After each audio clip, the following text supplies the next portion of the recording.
Have you ever looked at an entire industry and thought to yourself that there just has to be a better way to do this? That instinct might just be the most underrated growth strategy that you're not paying attention to.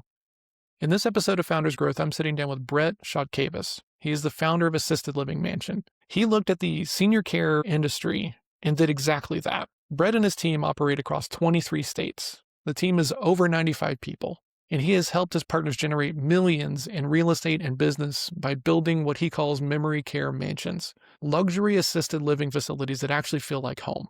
But this isn't just a story about profit. Brett's mission is to create high-quality care environments and real financial freedom for the people who build them. And in this conversation, he gets into how he pulled that off. We dig into why being at the bottom of the marketing funnel is actually your biggest competitive advantage, why culture isn't a strategy, it's an intent, and what that means for how you build your team, and why knowing every part of your business isn't optional, even when you're the visionary who would rather be building the next thing. Brett built something beautiful, scalable, deeply purposeful, coast to coast. But it didn't happen because he had the perfect plan. It happened because he stayed in the game long enough to find clarity and refused to outsource the parts he didn't yet understand. If you've ever wondered whether your business can scale without you getting your hands dirty, this episode will challenge that in the best way possible.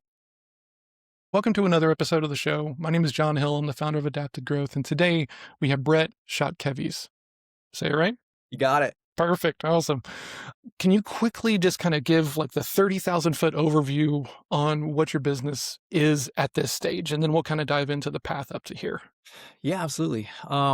So we focus on end of life memory care and dementia and really solving that problem for people the last maybe 1 to 3 years of life, taking care of them. And I'd say our business really has kind of two fronts. We build and operate our own, I call them memory care mansions. They're big buildings that take care of grandmas. And then we also have another side of the company that we go and we scale and we co-invest with people around the country. And we're coast to coast building these and operating them all throughout the US. Perfect. Thank you, man. When we connected on this to kind of talk about the show and talk about your path up to here, the thing that I found most fascinating was you didn't plan to make it as big as it is right now, right? Yeah. And I kind of want to talk a little bit more about that, but can you talk about how it started? How'd you get into memory care? Why is this a space that appealed to you? You know, my background was real estate, flipping houses, rental properties, and those kind of things. I Okay. went from college to reading Rich Dad Poor Dad to like let's get into buying assets, and then jumped into that, and then did that for about a decade and did relatively well there. Um, some of our properties we kept as rentals, but then had a bunch of guys in it that were kind of a room and board, kind of a sober living. And we had a live-in manager take care of them, help them, get off drugs and, Mm, life skills and those kind of things. And I think that was kind of the natural stepping stone. Um, I kept wondering, hey, do I scale this? Do I buy apartment buildings? Do we fill this with a bunch of people who need help? I love the passion. I love the long-term real estate equity play.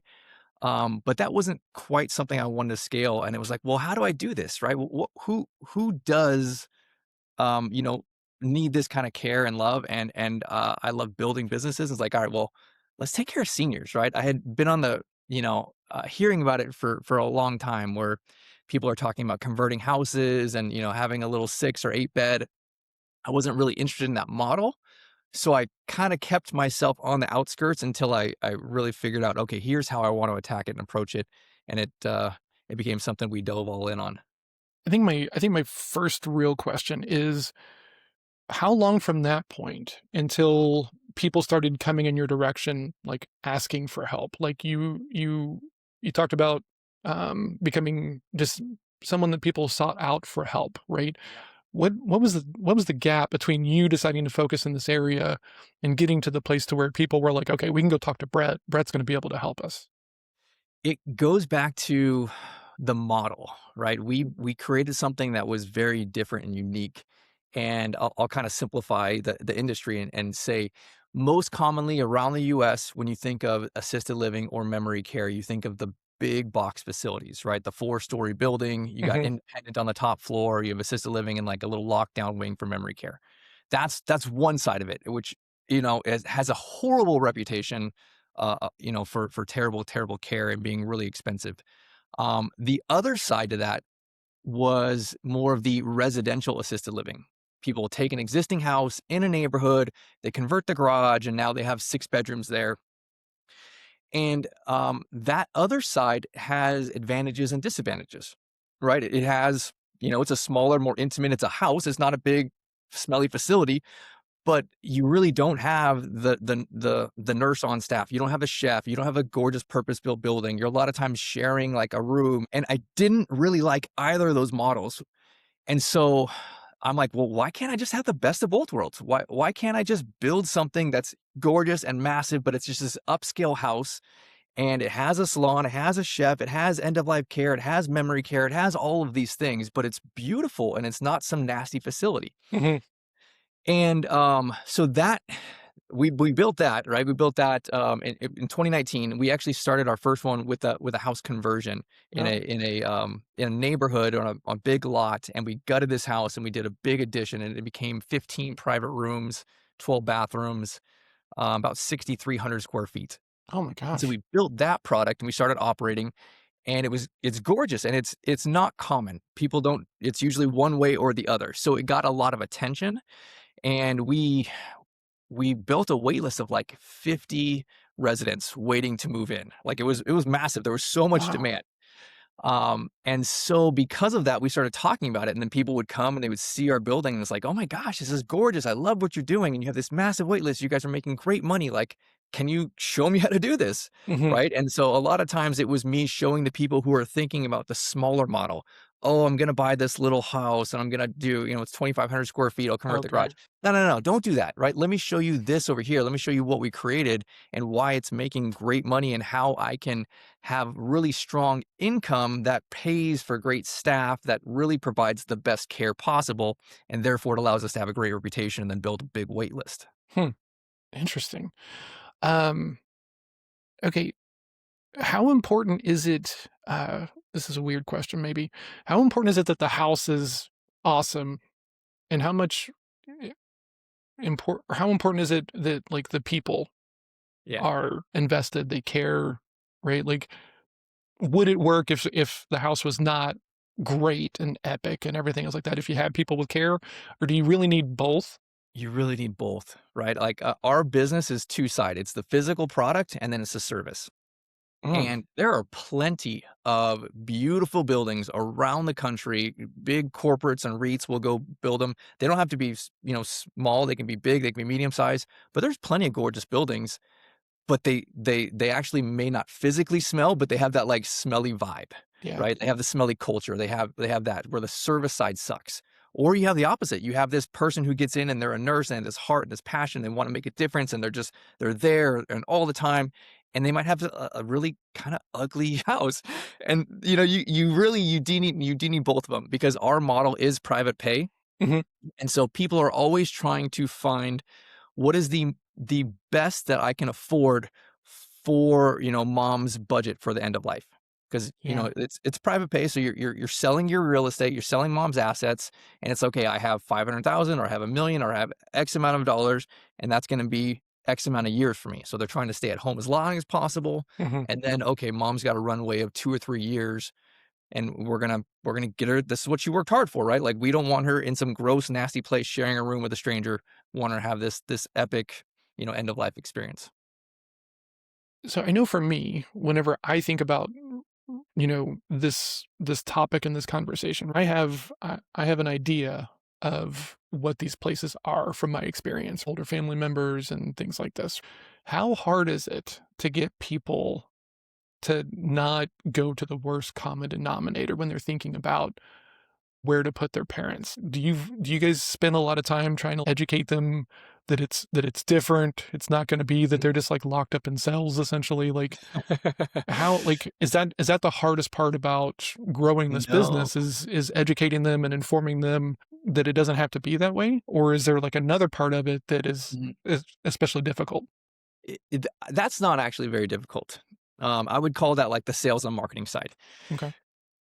And here's why, because we think of it like a funnel, right? Where it's wider at the top and it goes narrow all the way at the bottom. We are Mhm. at the very bottom of that funnel because we are end of life and memory care. Oh, If okay. if you're at the top of that funnel, call that like independent living. You have an apartment, right? And you have, it's $3,000 and you have a cafeteria and all these other services. That's more competitive. That is how do I stand out?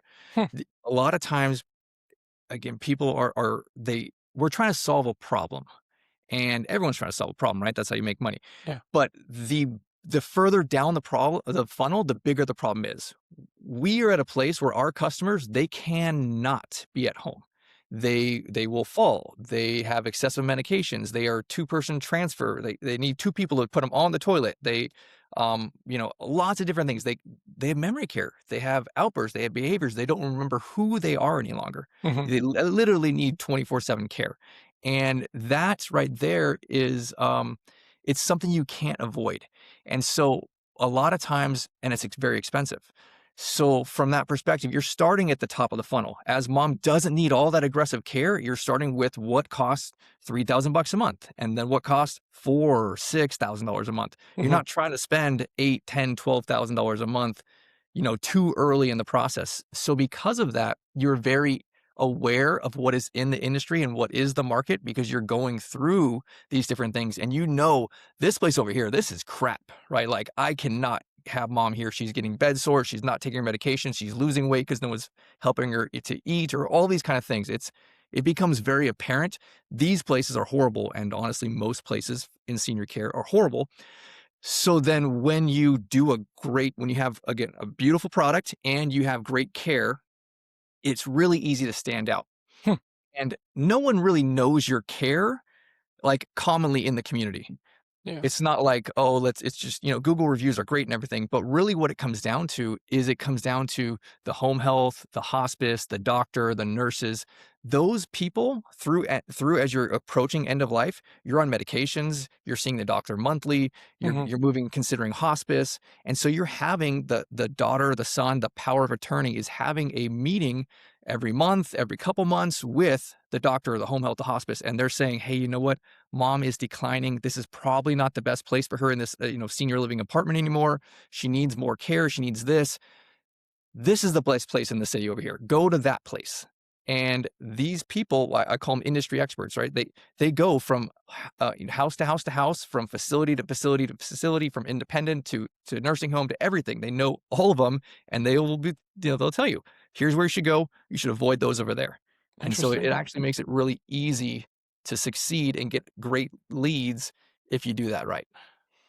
I love, the thing that you said in there that you're at the bottom of the funnel, right? Like, Mm. how in 2 questions, like, w did you find that naturally, or did you find that by doing? Like, or was that kind of the plan, like, from the jump of like, "Okay, we're just gonna be focused on this, like, super last stage Uh-huh. kinda thing," or did you just figure it out as you were going? It was not an intentional plan. I got into assisted living, again, from real estate, flipping houses and rentals, knew nothing about the industry, Mhm, just knew that there was a big problem, so therefore, it was a big opportunity.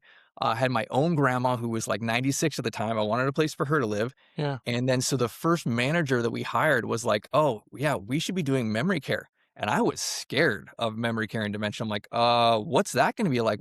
That sounds crazy. I don't know about that."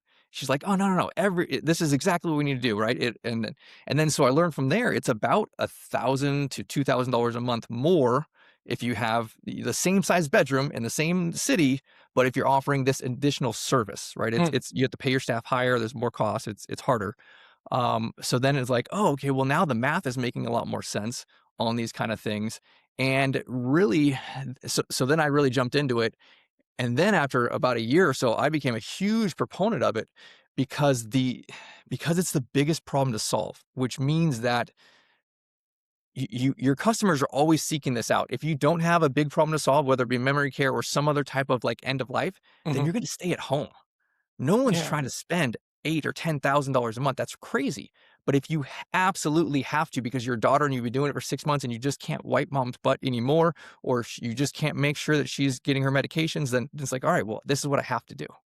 interesting. Okay, you lose people, though, Mhm. right? And I'm curious, is it hard to keep morale up on the teams when there are, this kind of I mean, you're staring death in the face every day, right? If you're Yeah. working with these people, does that ever impact morale, or do you become numb to it? Do you guys do anything to kind of like help the team through those low morale points, or have anything to kind of keep morale high so people Sure. don't spiral or dwell?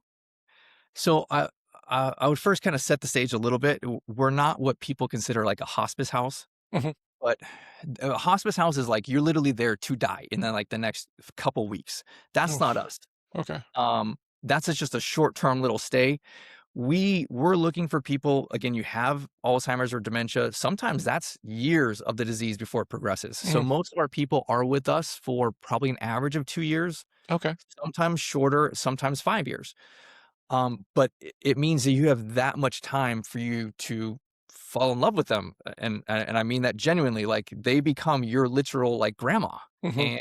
and you're with them for years, and I mean you're literally with them every single day, Yeah. right? And so it's hard even for me as the owner, right? Like and my management team and our caregivers. Yeah, they're like your kids, right? Like, you have your favorites, you have the ones that's like, "Oh, that's my kid, but I don't like him," or you have the ones that's like, "Oh, man, I love this person so much, like, I'll do anything for them," and so that's really when it's hard, when you have, like, your favorites that are with you for years, and then, like, all of a sudden they're gone, Hmm. and then the hard part becomes when you have to sell that room again, and it's like, oh, now it Oof. really hits, and it's like, so yeah, we've had some people quit after they lost somebody that they really cared for, and they just couldn't do it. But you really just have to reframe what our job is. Our job is to provide love and care through those last couple years of life. And it is a blessing to be able to do that for people knowing that they're going to pass away. And this is our gift to them. Here's your best life through a really, really horrible time of you don't remember your daughter anymore or your husband or any of those things, or you don't remember your name. You forget how to talk. You forget how to eat. Like really hard things. Yeah. Holy smokes. Um, so with the team and everything, right? Like, I think everybody has experienced the team and the staff that is overwhelmed, right? There's not a whole lot of care and everything. What have you how have you improved, bringing on the right people? Um, Man, so a lot of this industry, if you look at the statistics for assisted living, Mhm. it's really horrible on staffing. The average caregiver keeps their job for 3 to 4 months. The average What? manager is like maybe 7 to 8 months. That is how quickly this industry turns. It's bad. Why? Um, and so I would say that our people are maybe 2/3 of them are usually with us for 1 to 2 years, and then 1/3 turns every, 3 to 6 months. Wow. And and I think that's exceptional for the industry. And so my wife, who's my business partner, her real job is focusing on culture, building the team, investing in our people. And so it's a lot of time with them, especially with our managers, and then teaching them how to be leaders so that they Mhm. can invest in the caregivers. So, I mean, we do all sorts of things like leadership training. We'll pay for these things. We do financial training. A lot of it is teaching your people, and a lot of them are younger ladies in their 20s, some of them single mom, like how to do life, right? Mm. Like how to manage your budget, how to change your tire, how to have emotional regulation on things because life does not go well, and Yeah. it just is what it is, especially when you're paycheck to paycheck. So a lot of it is pouring into your team. um we pay well for an industry, but it's not like you're doing this job to get rich. Yeah. We are looking for people who wanna live, a purpose, who wanna make a physical difference on a daily basis, and so that's what we build in our culture. Like, we're here to love and serve these grandparents, and you have a hard job, you might get spit on or sometimes you might Yeah. get scratched, they'll say horrible things, that they might have said back in the '30s that are not socially acceptable to say anymore, Yeah. and, like, this is what it is, like, but you're making a difference in these people's lives. Or you can go work at, the front desk at a doctor's office and be on your phone on TikTok all day, but you're gonna feel hollow inside. The more you do this, is it easier to see those people that have that capacity for No, purpose and that capacity I for don't think care? so. Everyone puts on their game face when they're, having their interview. Yeah. So, honestly, like, it's just more filtering through people. And that's just a polite word to say firing them. Yeah. Uh, you know, you know, usually by month 4 or 5 if they are your people or not. Hmm. And so we're happy to show you the door. Um, we want to make a difference. There are plenty of big corporates that is run by REITs and these other things where you were just a name to them, a number. Like you can go hide in their Mhm. facility, right? We are here to really provide the best care to our grandparents, and if you want to be on TikTok, then go somewhere else. Talking about the culture stuff for just a second, was culture important to you coming into this thing, or was it kind of one of those things you figured out, like, "Okay, we need to go be intentional about this, like, on the path," or here's the other thing that happens, right? Like, you seem very driven, very passionate, and sometimes just being the example of that kinda creates Yeah. the culture around you. How did that work for you guys, especially with as big as you are? Um, I did not know that it was going to be like this. We did not focus on culture initially. We thought we were gonna have all these grandiose ideas, right? When you start something and then you're like slap in the face, "Oh, here's real life. Here's the problem in this Yeah. industry." The problem in this industry is not making sales. If you have a gorgeous product and you do like generally try, Mhm. it's easy. With the baby boomers, there's so many people, it's easy to bring in income. The hardest part of this industry is getting people to show up every single day, 365 on Christmas, all the different things, and have Mm. a good attitude. Let alone have a good attitude, just get him to show up. And then second challenge is have a good Yeah. attitude. Um, so that really became our limiting factor of this business and this industry is how do we build a rock star team? So then we put all the energy into, okay, now we're stabilized. Here's our systems. Let's build our culture. Let's build our team. Let's filter through a bunch of people. Let's invest in our managers. And that's really our main job as the owners is just building this team and maintaining it. Staying still in the culture conversation, right? Because I'm of the opinion you're gonna have a culture no matter what, right? But if Mm. you're not intentional about it, it's probably not the one that you think that it is going to be. Um, how do you guys build your culture intentionally? How do you stay on top of it? How do you make sure that it becomes like the clarifying point when it comes to like your team and hiring and your directions? You know, instead of answering some strategy or this or that, I think it's really more about intent. Like, Mm. if you genuinely care for your team, if you put them first, it's the same thing about like having a great marriage. Like, can you answer, oh, do this, and this, and you'll have a great marriage? No, just put your spouse first and genuinely love them and serve them. And that's kind of the mentality that we have towards our leadership team, right? And it rolls downhill from there. We Mhm. treat our managers with respect. And when they need something, we're there for it. If we need to spend money on it, we'll spend money on it. If we need to invest time, we'll invest time. And that rolls downhill. And they take that approach to the people that they're leading, the caregivers, the chef, those other things. What is the hardest part of this thing, right? Because, you said a beautiful point a second ago that we think we can see it, right? But then we get into it and life rarely goes according to plan. What is the thing that you have had to like figure out, get really great at that you were not expecting to like even have to mess with at all? Mm. I would kind of transition a little bit, and we've talked about this aspect of the business of like inside the facility. I would answer that question with the expansion. How as we're building these all over the country, Mm. that's kind of where I think this goes to is it's hard to be able to go and find land for these things, go through the city permits with these things, get bank funding for, 4 or $5 million for these things.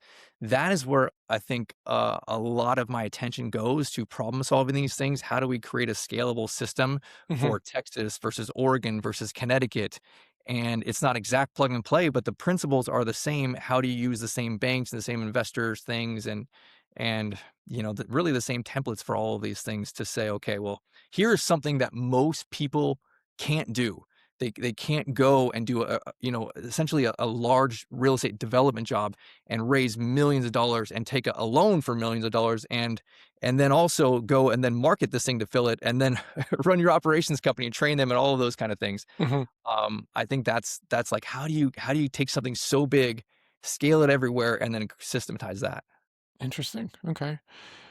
Um One of the things that I think is kind of interesting about your space, and you talked about it whenever we first connected to talk about the show, was you kind of have two customers, right? You've got the grandmas, right, and then you have the family of that grandma. That, you know, like in my head, I just kind of think of it as like I have a daughter in high school, right, and so the teachers have to work with the kids, but they're also working with parents, right? And some Mhm. of these parents are crazy as far as their expectations and different things like Yeah. that. How does that show up, and have you learned anything cool about, like, navigating both sides of that equation? It's interesting. Your real customer is the daughter, and Hmm, your actual, client who is the usually a woman, so I call them a grandma. They're 85 to 100 years old. They wow. honestly they regress back to a toddler.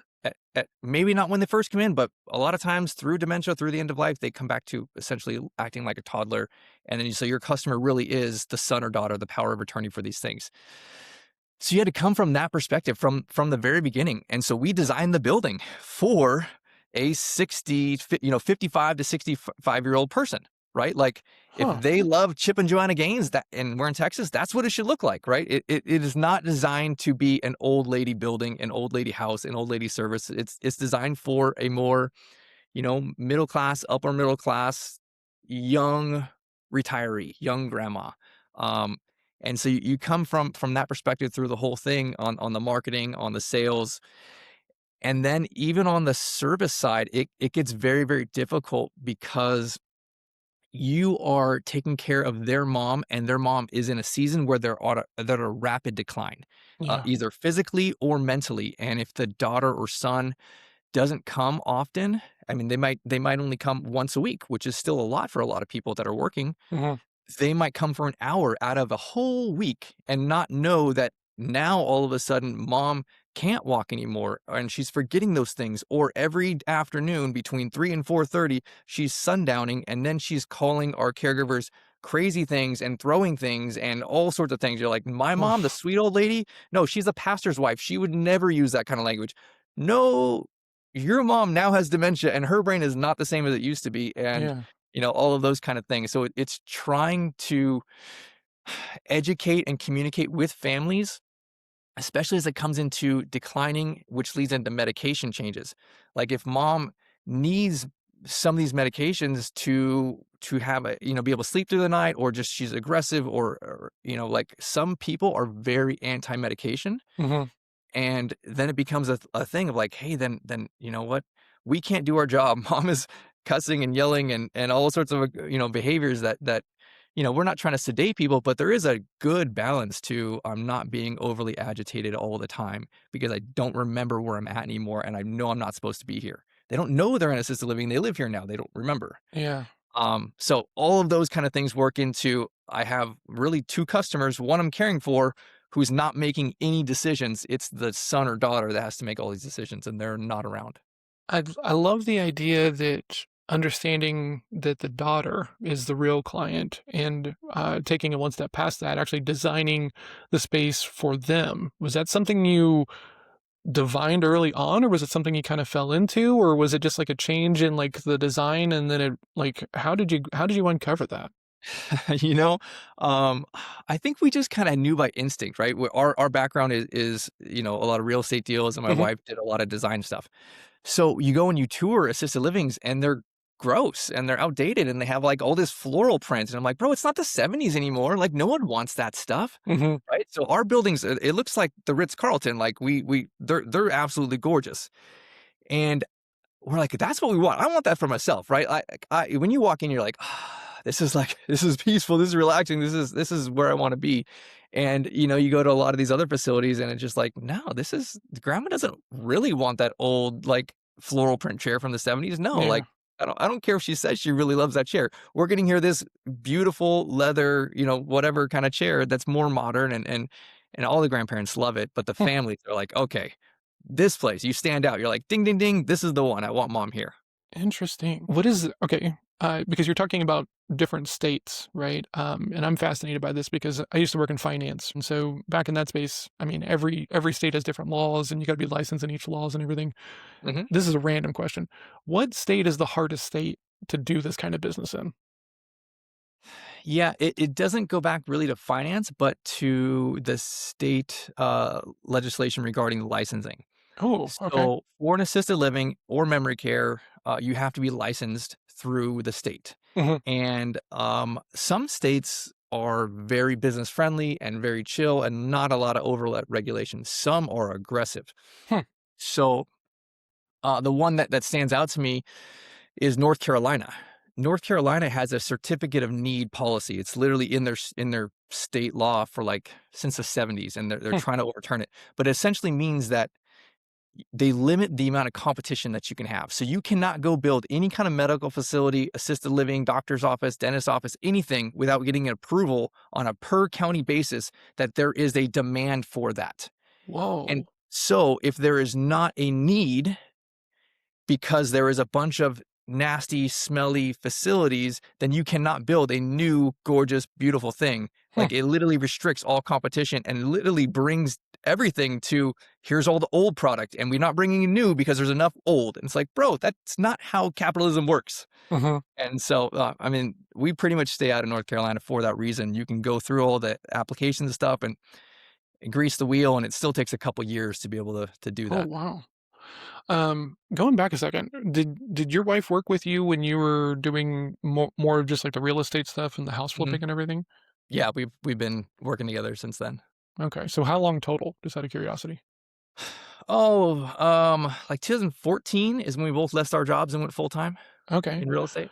What's the best thing and the worst thing about working with your spouse in your opinion? Oh, man, actually, we work very, very well together, and we have separate lanes, and we respect each other's decision on that lane. So I think that's really what goes well. Mhm. Uh, she probably would disagree and said that I get what I want most of the time, but I have a strong personality on this kind of stuff. Mhm. But nonetheless, I think that yeah, we complement each other very well. I think that works out well for us, and you know, I think on the challenge side, it's that exact same thing that one person doesn't really respect the other person's decisions. Maybe that might be not be how they would say it, but it's kind of maybe the core issue, and therefore they're always butting heads or nitpicking each other or those kind of things, and it can be very challenging for a lot of couples. Yeah, I get to work with my wife on this thing, right? And it's Oh, really cool. cool. And it was so funny because we've been working together since 2019, right? And I'll talk to people, and I've literally had people be like, "Man, that's crazy. I could never do that." And it's Mhm. always kind of flooring to me, like, okay, you're spending your life with this person, but like you couldn't work with them, right? So like, I think it's really cool if you can do it. And now Yeah. I've gotten to the place to where like, if it's not for you, then that's also okay, right? Like when you guys are not working, is it hard to not talk about work? Like, does everything kind of like Yeah. dial back to work and It's what you're either working on? work or kids, right? That's like, Yeah, what else do we talk about? So we just try and plan vacations. We're not talking about either work or kids. But epic. pretty much like I'm obsessed with what I do. I love it. I'm obsessed with it. I work if I'm awake, I'm working pretty much. And most of my job right now is just planning, it's growing and things like that. So Mhm. then it keeps me, talking to my wife all day long until we go to bed, just spitballing ideas and back and forth. And she doesn't really appreciate that. She wants to not talk about work, but I'm like I could talk to you about this. Yeah. So Did you have this much, I guess, tenacity when you were doing the real estate stuff, or is this kind mhm. of like an awakening for you now that you are in like kind of in a path of purpose? No, I did. I did have the tenacity. The man, I've always been driven to do something big and significant, Hmm.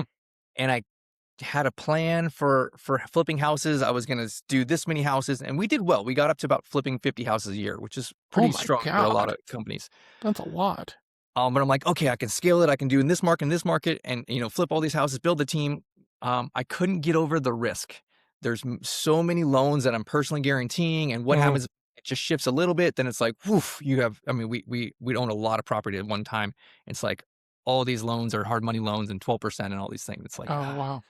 so that was kind of what drove me into this. It's like, how do I build something big that makes amazing wealth but has a lot of actual purpose and good that we're doing in the community. So that's why I really, really love this. Hmm. And again, as we scale these across the company or across the country, I'm not personally guaranteeing these loans. So it allows me to do, hundreds of these, and through a boots on the ground operator, literally be able to make a difference in lots and lots of cities. Was there like a specific season or day, right? Because it sounds like you're feeling all this pressure, you're seeing the risk, right? Okay, like let's make a pivot, let's maybe do something else. I love pivots, like, and I like whenever people can like make a pivot and do it well. W- But sometimes the pivot is like, okay, we're going back into the forest, and we're gonna have to go figure it all out again. Yeah. Was there a day, or was there like a milestone that indicated to you like, okay, this is it, like this is where we're supposed to be? I think there was several of them, and it was just let's solve the next problem that's in front of me, and a couple of those problems to solve were like a light bulb switch. And so, we talked a little bit about how we built our first assisted living, and then how people came to get advice, Mhm. and then it became from there was like, okay, well, I can show you how to do this. That became a separate little business, and it was a little business, and like if I can make an extra 1 or 200,000, great. Um, and then it became, well, you know what? I'm doing that. I have a good handle on that now. I can do this in all of Texas. I know Texas law, I know Texas code, I know all of these things. We can scale this across Texas, and then we can and then the aha moment was, "Oh, okay, I can change this model so that now we have, equity in the deal. We're going to invest into the deal. We have a long-term commitment to each other through marketing operations, all the different things." And so that was a big, you know, aha moment where I'm always thinking in my mind, how do I add a decimal place, right? Like, how do I 10x this thing? Mhm. And so that was one of those things. Maybe a year later, so now I'm thinking to myself, man, there's only so many cities in Texas. It's a lot of it's just, Yeah. land and forest, and there's nobody there, right? Like, how do I do this across the country? How do I, go and do these things? And then that was the next light bulb that, again, the 10x in my mind, which is probably way more than 10x, but like, okay, here's how I can flip this model and now do it in every single city, in every single state, right? We figure out how to do the zoning, we figure out how to do the licensing, we Mhm. figure out how to get the loans and the banks and all the different states. We brought in, architects to be able to take the plans and modify it for each state, and all of those kind of things. And just, here's the next problem. How do we solve that? And some of those times it opened up a whole new level of like, oh wow, we can drastically scale what we're doing. So when you're thinking about that, like, what's the hardest part about doing these joint ventures with people? Is it crazy Mm. expectations? Is it people that just want a business and want mailbox money, but they're not really invest? Like, what has been the hardest part about getting it to this level that you weren't really thinking about? Yeah, it's a complicated business, and there's a lot of misunderstanding about what memory care or dementia is. So a lot of it is educating people on, here's what the model is, here's what the problem is, here's how we're solving it. Mhm. So I have a lot of content on podcasts and YouTube, and so by the time people hear about me and come and chat with me, they've probably watched 50 plus hours of content of like, okay, here's what it is. I know everything about the model. I understand the financing and what we do and what the niche is in the lane and all those kind of things. So I think, initially it's, here's understanding the business model, because a lot of people are not understanding what this is. Mhm. And then after that, it's usually these two big things: either finding the right piece of land, Mm. because again, we're really getting into development here. We're not, let's buy a house and convert it. It's, we buy 5 to 10 acres. We go through planning and zoning. We do a whole big site development, and we're Oh, building out these neighborhoods of mansions, sometimes one or two at a time, over years.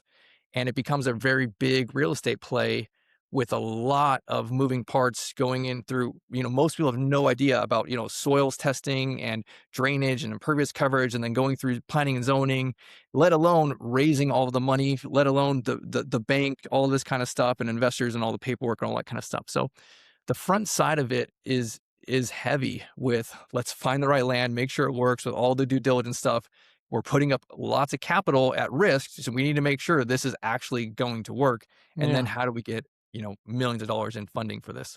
This is potentially a very weird question. How different is the marketing to market your rooms, for lack of a better term, Mhm. versus marketing to find more people to do more joint ventures to continue to grow the brand? Yeah, they're drastically different. Um, for us to grow the brand, to bring in new partners around the country, it's a lot of social media. We're very heavy on YouTube and Hmm, Instagram and Meta. And it's just a lot of like, here's day in the life, here's the real numbers, here's me meeting with teams, here's me at a groundbreaking, a lot of that kind of stuff, all social media based. wow. The other side, if you're trying to sell rooms, it's all local, right? So it's all people in your community. Hmm, And most of that is in person meeting with the local people, building a brand and relationship in your community. And I really separate that into kind of two sides. There's the people in the industry, which we already talked about, the home health, the hospice, the doctors, et cetera. mhm, And then there's like the movers and shakers in your community, the chamber people, the local yeah. business owners, the city council, mayor, those kind of things. All of these are all referral based stuff that that will send calls your way. Hmm. So, zeroing in on that because I'm a sales guy, uh, is a normal kind of like template you want a biz dev person who's going to go out and network? They're going to be part of the chamber. They're going to go kind of do that local aspect, or is that kind of the responsibility of the co managers, the people that you're going into business with, or is it just kind of is there a little bit of like, hey, if we build it, they're just going to come kind of thing? No, I wouldn't say you build it, we're gonna come. You definitely have to get out there in the community, and someone's got to do it. It's either the partner, the person who has the majority equity in the deal, Hmm, and sometimes that's inside their personality type, and they love it. Sometimes it's not in their personality type, and it's just like, bro, you just have to do it. This is your job. Go hmm, do this. Or it's, like you're the engineer type, you just sit behind the computer, you despise that, you're so, nervous that like, okay, then the person you hire, your head manager, they need to have that personality type. Make hmm. sure that they are comfortable out there networking, all those kind of things, because somebody's got to do this. Yeah. Do you use that in your vetting for, like, partners and people that you go into business with? Partly, we mostly bet about finances. That's your finances. I mean, you have to have your stuff together to be able Mhm. to do this kind of deal, and then really your why, because it's a couple years of going through this, and I don't need you quitting after 6 months because it gets hard. Like it Yeah. already is hard. I'm telling you, it's hard, right? Like you need to have a big enough why that you're going to get uncomfortable. If you are comfortable in your middle class lifestyle and you make 200 grand and you have a 401k and you're gonna retire with, Social Security and you're cool with that, probably not for you. If Mhm. you are compelled to want something bigger, you have pain in your life, you wanna fire your boss, like, you wanna make a difference, then okay, let's jump into this. Do you Who do you turn down when it comes to, like, these joint ventures? You kinda gotta go with your gut on some of these things. Really? That's gotta be super uncomfortable. So, so then we're very I guess let me say this. People before they talk to me, most of the times have watched again lots and lots of stuff on what we do. So they Sure. are weeding themselves out if it's not applicable because Okay. we just share everything. Here's the highs, the lows, the goods, the bads, all that kind of stuff. Um, but we be very direct about finances. We say, hey, here is our preferred banks. Go talk to them. Go send your W-2s. Talk through these things. If they are unsure on this kind of stuff, then just hold on and figure your stuff out before you move forward. Um, and then so that's one big component of it. The other part is really just a kind of a gut personality thing, right? Like, do we like talking together? Like you Mhm. work with me, you work with our team like almost day in and day out for a long time. So sometimes I guess to answer your question directly, people we've said no to, if they pass the test of the finances and they're just kind of rude or have big egos, they think they're God's gift to the world, like, that's maybe that's not our culture. Interesting. Okay. Um, Brett, thank you so much for coming in and doing this, man. It's such a cool area that I think most people have really weird ideas and expectations about. But I want to Yeah. respect your time, so we're going to move into kind of the rapid fire portion of this Okay. interview. Um, when you, what is the thing if somebody wants to go be in this space, right? Whether it's with you or going and doing it on their own, Mhm. what is the thing that they need to really be clear on for it to work? I think I just mentioned a little bit ago, but it's their why. Like, why do you wanna do this? What we're gonna do is, 3 years before you're stabilized and making money, right? It's a year to go find land, get through permits. It's a year for construction. It's a year of operating, building your team, going through all that before we're making a profit, Mhm. right? 3 years is a long time for people who, have shiny object kind of thing, and Oh, they're yeah. gonna jump here and there. And so I tell people it's big, it's hard, it's long, but the reward is massive. So if it's for you, then great. If if not, know if ahead of time. What is a good why? And what is a why that sounds good but actually isn't going to get you traction, movement, momentum? A lot of people have the heart for it, and heart is incredibly important. Mhm. But heart does not mean drive, and it does Oh. not mean grit, and it does not mean getting up when you get told no. Um, we're gonna fail at least 5 or 6 times during this thing. We're gonna find land that we love, that we think is gonna be amazing, and then the city's gonna say nope, you can't do it because of something so small and random, right? Like there might be endangered bugs, like bull crap like that, right? Like, and then it's like, I just lost 10 grand that I put in a deposit on. Can you get back Ugh. up and let's go to the next one, right? Or when you go and you start telling everyone on your social media, I'm raising, $500,000 to do this project. I need investors. And like, when you get the criticism from your parents, like, you can't do that. Like, right? Like, no, I'm gonna do it. Right. Mhm. So, I think that grit and entrepreneurs have it because you're getting used to getting kicked in the face a lot. Yeah. And some people in corporate, they have the passion, but they don't have the just stick with itness. Yeah. That man, I love that, right? Grit is very different than interest or care, right? Or even subject matter expertise. That's kind of the whole point of this show is trying to show everybody that like, I want everybody to try who wants to go try at it, but I'm not the guy who goes around telling everybody, well, you should just quit your job and go off on your own kind Yeah. of thing because it's tough. And if you don't, if you've only got half of the skill set, like the growth side is the harder part, in my opinion, right? Especially in the Mhm. early days, right? Trying to figure out how do you package this? How do you get it done and everything? Next question, Brett. Yeah. When what is the lesson you can appreciate now in the tweet that you had to learn the hard way yourself? I've learned a lot of lessons. One that stands out for me is funding. What I tell all my partners now is we look at SBA, either a 7A or a 504, because it's awesome. With what we do, we have a real estate play and we have a business, and you need money for both sides. And this funding program through the SBA can lend 90% of all the funds on both sides, which Oh. means you have a $5 million deal, and you can do you need only $500,000 down, Mhm. and you can build this awesome project. And it includes the working capital and the safety net money and all this stuff. I did not know that when I first did it myself. I raised everything, all private money. I raised lots of money at 12% interest, and Oof. nobody said to me, "Hey, Brett, like you could just do SBA because it's perfect for this style of deal with an operations company and a separate entity for real estate, and you can raise money for both in one loan." And Hmm. so, I think that's important for people to know. Interesting.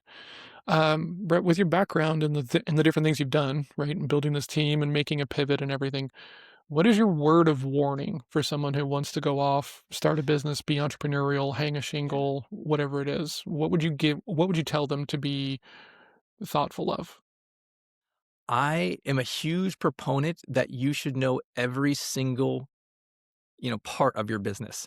Mm. And when you're trying to get into something like what we're doing, there's a medical side, there's a marketing side, there's a financing side, investor side, there's real estate side. There's so many different things. And I honestly think you need to learn all of these things. You don't have to be a master, but you need to know them really, really well.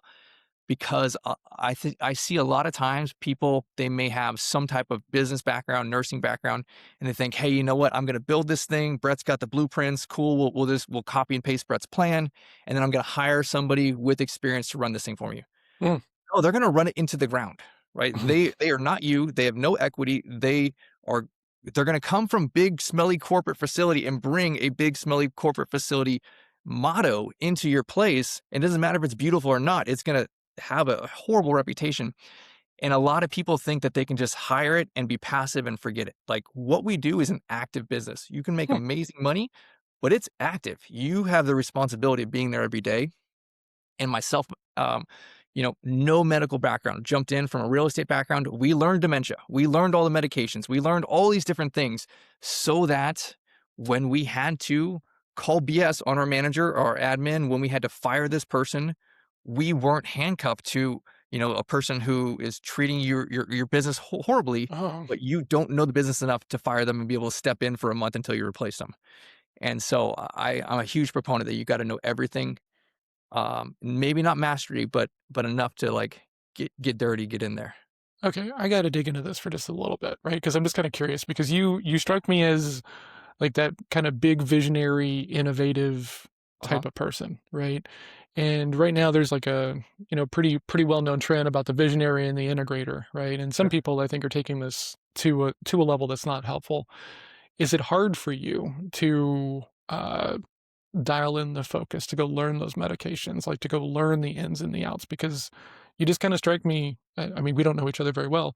You just Yeah. strike me as someone who is that visionary type. Yeah. That's my personality. I love it. I dislike the other stuff, but you know what? Like you just have to do what you have to do. Mhm.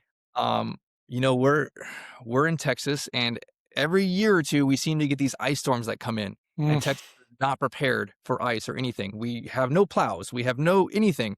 The entire state shuts down, Oh right? yeah. Like for 3 days, it's all stupid, and no one can drive on the road, which means none of my caregivers come into work. You know what that means? Oh. That my wife is there on the floor, wiping butts, giving medications, doing the things, and I'm putting chains on my tires, and I'm driving around the entire county, picking up caregivers and driving them to work and taking them home, for days straight through because we're overnight and all the different things. Like Mhm. you guys got to get what you got to get done. Wild, man. I love that. Thank you so much for sharing that, right? Because Yeah. I think it's easy to wanna lean into that kinda thing, and then the bigger the gap is, and you hit this nail on the head a second ago, like, if you have all these black boxes because you don't know enough, Hmm. right, you might get taken advantage of, right, and you might be holding on to people that are the wrong people because you're too far removed from it. That is Yeah. fascinating. Brett, if people want to come learn more about you, where's the best place for them to keep up with you and your team, and stay on top of all these YouTube and content things that you're doing to try to help other people understand how this works? Yeah, if you're interested in this model or curious in any way, I would start by looking at our social. Our podcast is Assisted Living Investing. My YouTube is my name, Brett Chotkevys. Or again, look up Assisted Living Investing. You'll see my beautiful face with my mohawk. And then, from there, if you dive in further, you go to our website, assistedlivingmansion.com, and we have free courses there. Oh, No fluff, no upsell, hardcore. Like, here's exactly what you need to do to start and see if it's right for you. And then obviously you can reach out to our team if you wanted to copy and paste our blueprint and see what that looks like. epic. We'll put links to all this stuff in the show notes so that way people can go find it if they're interested in taking a look. Yeah, Brett, thank you so much for coming in and doing this, man. I really appreciate it. I think it's absolutely. really going to Appreciate help the some conversation. people. And man, I hope you enjoy the rest of your day. Okay. Thanks so much. Cheers.